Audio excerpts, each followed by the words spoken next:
Hello everyone! So, the revolution was quickly ended because the people fighting in Cavite didn't get the help they were waiting for from Manila. The reinforcements were supposed to arrive at the capital didn't show up in time, so the Caviteños couldn't continue their fight. Without that support, their chances of winning got much smaller and the revolution was easily crushed. On February 17, 1872, there was an important event where some key people involved in the rebellion were killed.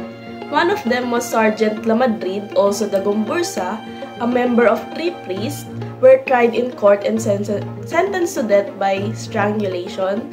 Many patriots like Antonio Ma, Joaquin Pardo de Tavera, and others who were a lawyer had their license taken away and were to sent to Marianas Island to serve their life sentences.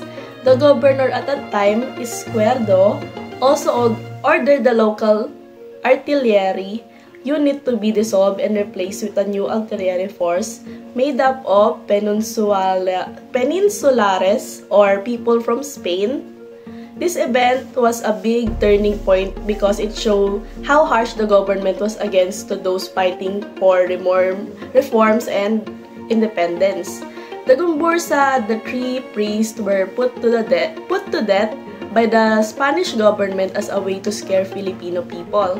The authorities wanted to make sure that no one would try to rebel or fight for reforms again because they would thought that if they made an example out of this priest, it would keep people from risking everything for independence.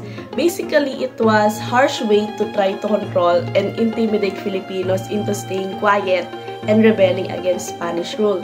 So, Dr. Trinidad de Tavera, a Filipino scholar, wrote his own version of what happened in Cavite.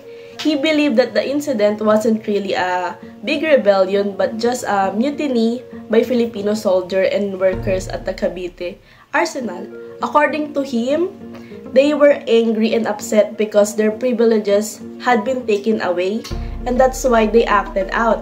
Basically, he saw it as a response to unfair treatment and injustice rather than just a random act of rebellion.